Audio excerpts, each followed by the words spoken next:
You know, at the end of the day, after all that gangster shit, a lot of people and a lot of, the younger cats talk, at some point you graduate into being a civilian.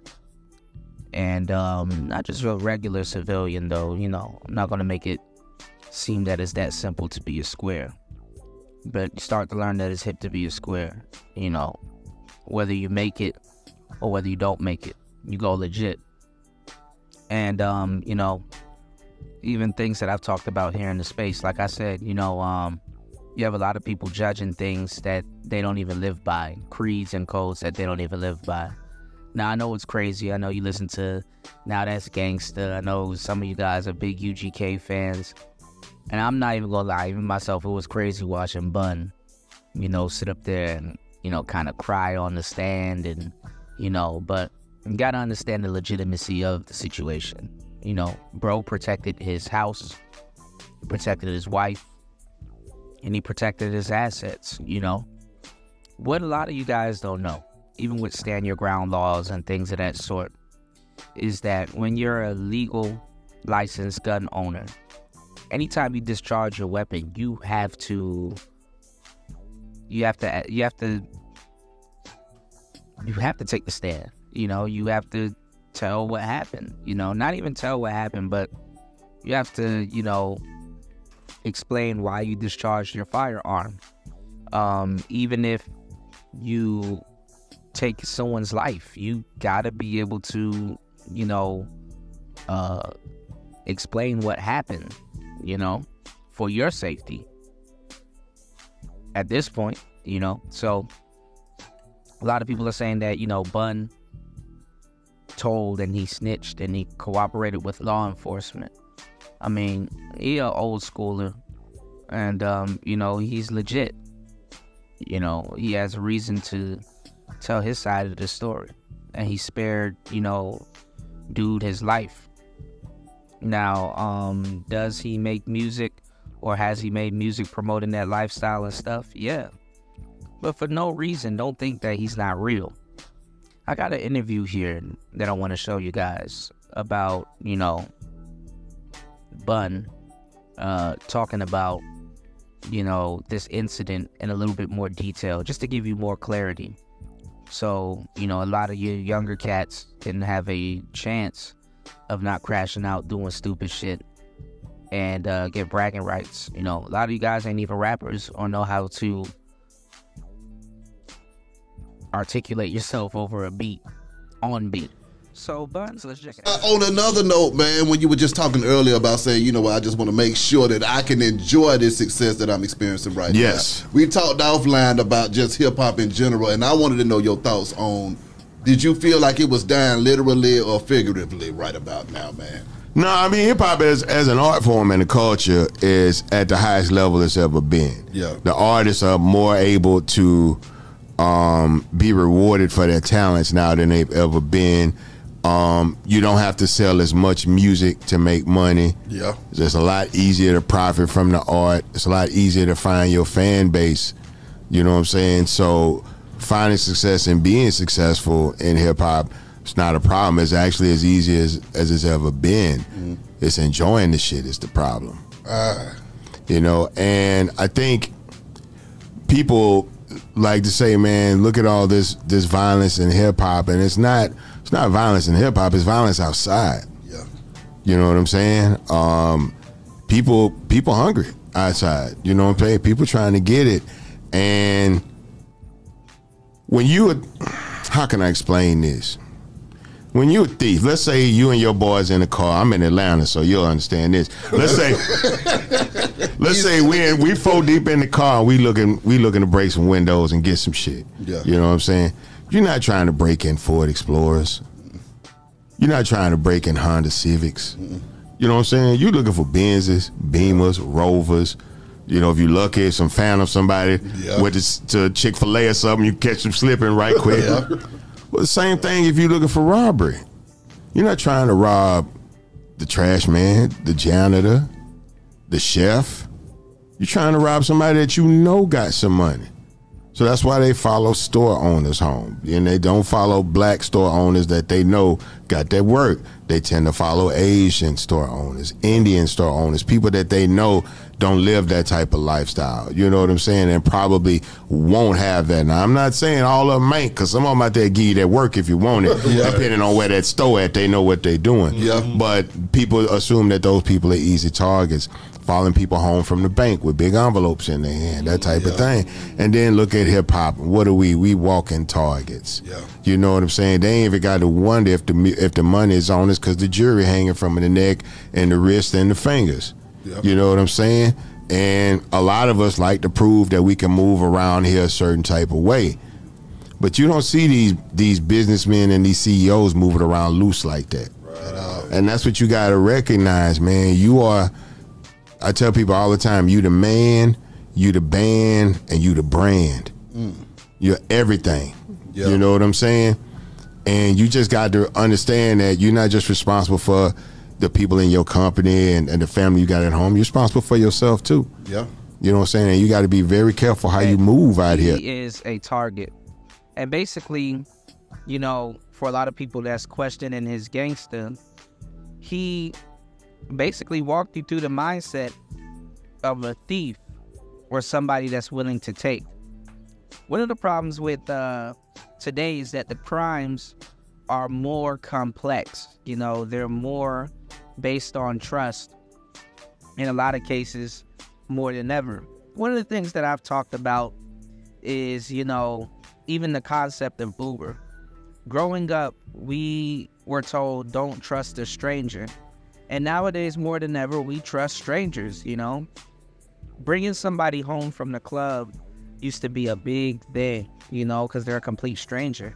Now we meet people all over the internet and just invite them to our homes and stuff like that. If you look at the concept of Uber, a complete stranger picks you up and takes you to work and knows you're not home.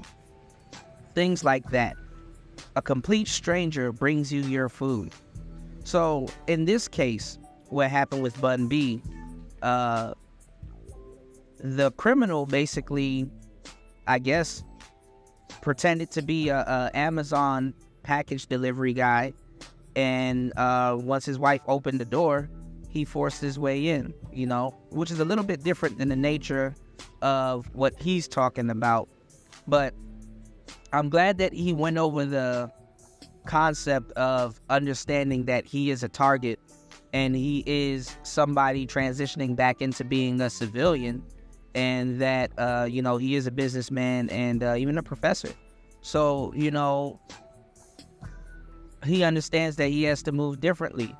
Like I said, if you are a licensed gun owner, you have to stay at the crime scene. You have to contact the authorities. You have to let them know what part you play in the role. You know, you can't go through all of that and then move like a criminal with all of that training. Okay? So let's get back into it. Shout outs to Bud. Because even with nothing on, we got this little baby plaque on the wall, right? He come outside with no jury, nothing on at all, and they'll still try. If they catch him solo somewhere, somebody gonna try to move because they gonna know he got something of value somewhere. You know, in close proximity. Even if it's just a wallet, the nigga got the wallet worth a bunch of money. You know, even if it's no money in it. You know, but in most people's mind, oh no, he got something on. That's what got Triple X to now she don't care. You know what I'm saying? It's the idea that niggas watching him, he had to call out, finna buy something, you know, probably showed some cash on him. You know, because everybody got the bag on them and the bag got the cash on it, you know what I'm saying? But you got to make enough room for the pistol in the bag too. You know what I'm saying? But I say all that to say, man, that it's not, this violence that we see within hip hop doesn't necessarily have a lot to do with hip hop. You know what I'm saying? We're not seeing a lot of rappers dying from beef they got with other people, even though that does exist in hip hop. But these last couple of murders has really been about outside violence happening to somebody inside hip hop culture. Like Takeoff. Yeah, or P&B Rock. You know, just somewhere trying to get some chicken, trying to get lunch, you know. And we talked about this earlier in the call, man, like every criminal ain't an expert criminal. Some of these niggas fall up on a play. Yeah. Just like we talked about, some of these rappers get rich. Right. You know what I'm saying? Right. Some of these niggas, they be riding around moving, and you just see some, oh shit, look this nigga. Hey, spin the block one time. Well, I'm gonna get that bitch. He by himself. You know what I'm saying? Right. Like, some niggas just fall up on a play. Yeah. So ride around looking like for that, something. Bun? Do you, because I find myself sometimes, I ain't as famous as Bun B. I'm more famous than him. But sometimes I find myself, I say, damn, I'm at the Waffle House or I'm at this, and I got my flip-flops on, I'm by myself, and it don't hit me until I'm in the position. Motherfuckers are walking in and they noticing me and shit. See, I live in Texas. So I don't have that problem. Yeah. You have no reason to not have your gun on you in Texas. Right.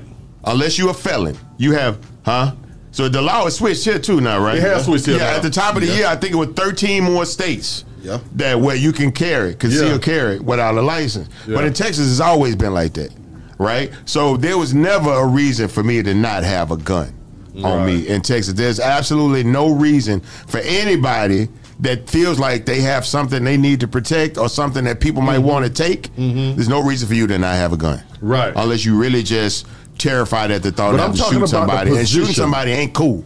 If you ever had to shoot somebody, you live with that forever. It's not cool. Right. I had to shoot a black man. I don't take pride in shooting a black man, but I'm not finna let any man shoot me, take what's mine from my people without a reasonable level of retort to this shit. You know what I'm saying? So, but again, everybody ain't built like that. When the laws came over, the laws were telling me, man, it's people run. So what you mean? Like the wife answer the door, the criminal come in, and the husband run. Oh.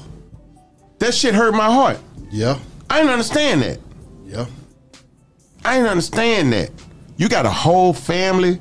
People got your last name, your blood, and you run. I don't even understand that type of shit. That's grounds for divorce. I ain't married, so it don't even matter to me. My thing is, what Bun just said, I don't even like to put myself in those type of positions because I already know how I am. Yeah.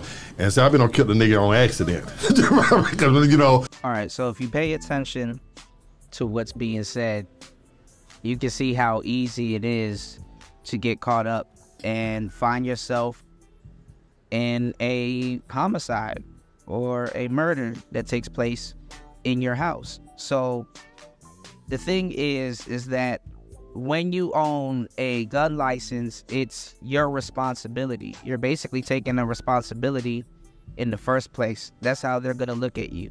You got to look at, or at least think about court when the BS is going down. I know it's not the most fun thing to do. I know you're not thinking about that, but that's really how you have to look at it. So they expect you to be responsible, especially when you hold the big man on your hip. But in this case, two guys have guns, Bun and the criminal.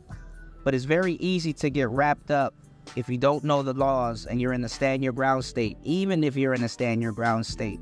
So what I like is that in this conversation, he gives more context behind his mindset and exactly what he's trying to do, where his train of thought comes from.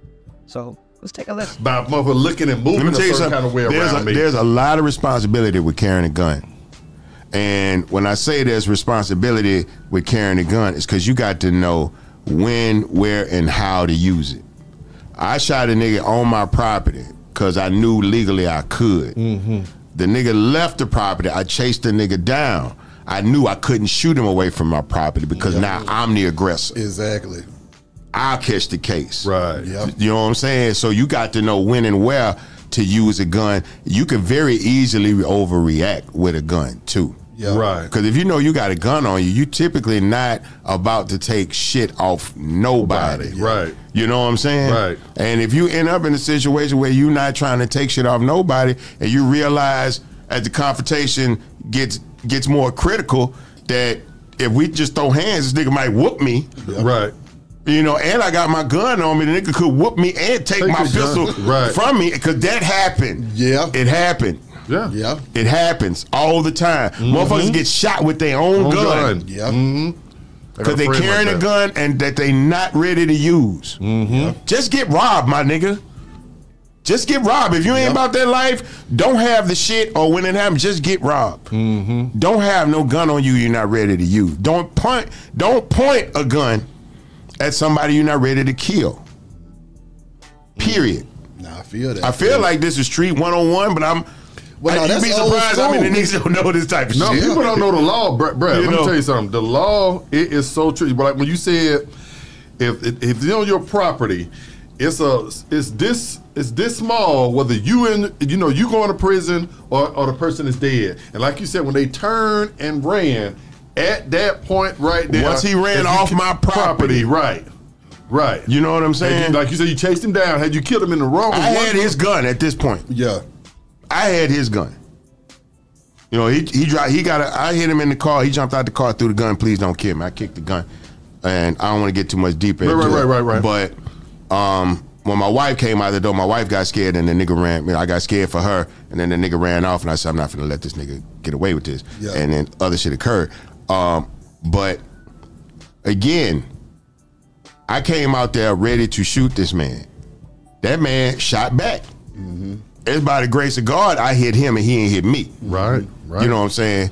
So even if you prepared to shoot a gun, just know it may not go the way you think it's gonna go. A lot of people die with their gun in their lap. Man. So just imagine the mindset of a guy or a criminal that will break into your house.